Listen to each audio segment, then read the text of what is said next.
Hello, everybody. How are ya? How are ya? How are you? Remember your grandmother. How are you? Isn't that how grandmothers talk? How are you? You've grown. I'm in my 50s, Grandma. Well, isn't that nice?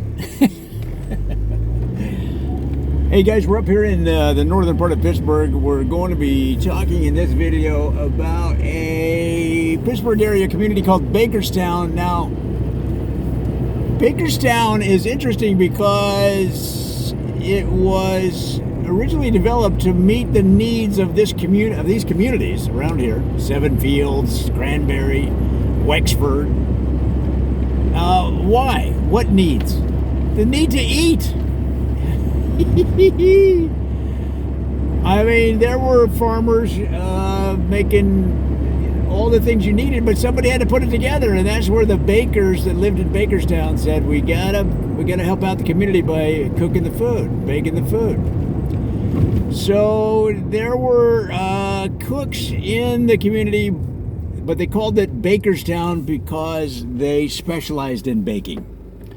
And if you wanted a donut, if you wanted some fresh bread, if you wanted anything to do with baked goods, okay, a cupcake, anything like that, then you wanted to head to Bakerstown. Now, they would deliver to your town. So if you lived in Wexford, if you lived in Seven Fields, they would deliver it to you. But remember, the equivalent of Uber Eats or Postmates in those days, that delivery was going to take a while.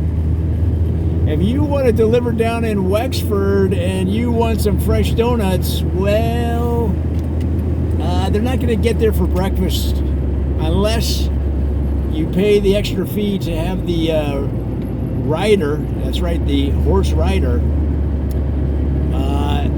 leave early in the morning on Saturday or Sunday morning, or whatever morning you want, typically on the weekend. But that all is great. That all sounds good. Somebody's got to bake the stuff, but what was their singular talent? Cakes. Cakes! Guys, if you are in the Pittsburgh area in 1810, and you live in Seven Fields and you commute to the city to a glass manufacturer, what do you want when you come home? You want a cold stout and you want cake. I want cake. All right, and it doesn't have to be your birthday, all right? So Bakerstown had a unique and singular talent for baking cakes. So anybody in this region, from Youngstown over to Philadelphia, this vast region, maybe not as far as Philadelphia, we're still looking at the documents from the 1700s to determine, but a wide region. If you had a birthday, if you had a graduation, if you had a wedding, or if you got a new job, then you got your cake from Bakerstown, Pennsylvania. That's all there was to it. There was no discussion. But I'm thinking about having my cake made in Pittsburgh. No! Nobody does that. They go to Bakerstown. They named the town after their singular talent, baking. That's the name of the town. Okay? The community. Not only were they good at baking, they were good at teaching baking. They had one of the biggest baking schools in the world. In the world. You know what was the only one that was bigger? Paris, France, guys. Paris, France, where they invented baking. Baking wasn't invented here in America. It was invented in Paris. Who was the best at it in America in 1820, 1830, 1875, anything in the 1800s? Bakerstown! Bakerstown! Yeah. So again, Pittsburgh leads the way. A lot of people don't know. We got to get the word out about all the exciting things that have taken place in Pittsburgh and why the world is better off because of it. And one of them is the expertise at baking. You could come, here's the thing. You could come into the Bakerstown and talk to any of the shop owners and say, look, I'm going to have 5,000 people at my wedding. And you're looking at the baker's eye. You're looking at their face to see if they flinch. You're not going to see a flinch. They can handle it. He's going to say, he or she's going to say, where? Challenge met. Challenge thrown and challenge accepted. Or they might say, small wedding? See, because they look at a wedding as a challenge. All right? They're not going to flinch from your throwdown. Hey, bring 10,000 people. We don't care. Because we'll bring in immigrants from Canada to help us make the cakes. We'll get Canadians down here in armies. We'll get a Canadian army of baking assistants to help us bake the cakes for your 5,000 people wedding. And be honest with you, folks, the baker knew that you'd be bluffing because there was barely 5,000 people in the state. Now, unless you were friends and family with every one of them, that'd be a heck of a wedding. But Bakerstown is a legend in the baking industry.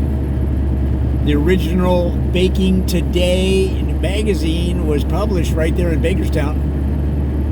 You've got buildings all throughout the city that are built in the shape of cupcakes and cakes.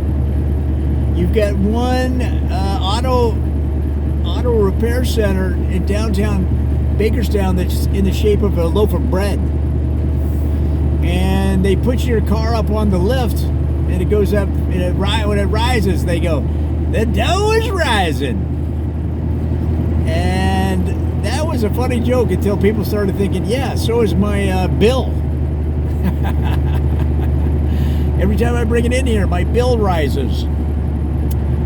So guys, Bakerstown is Pittsburgh's food preparation star, and to this day is a leader in the baking industry. In fact, they've innovated many of the baking utensils that are used.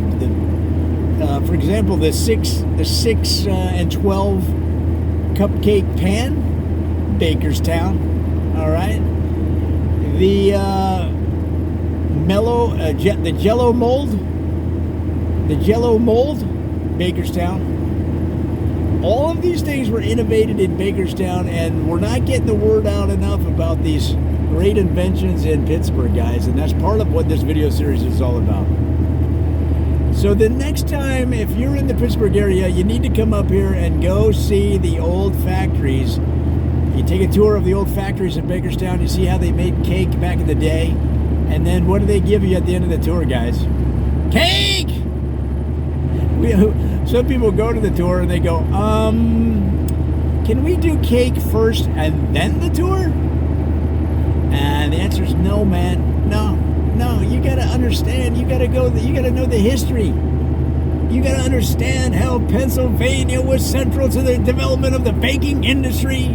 That those people that wanted cakes and cookies and bagels and donuts owe a lot to northern Pennsylvania and the town of Bakerstown. And then you can have cake, once you understand the history. And this is another Joe Ditzel parody. Come on back for more, guys. We're having fun out here. Yeehaw.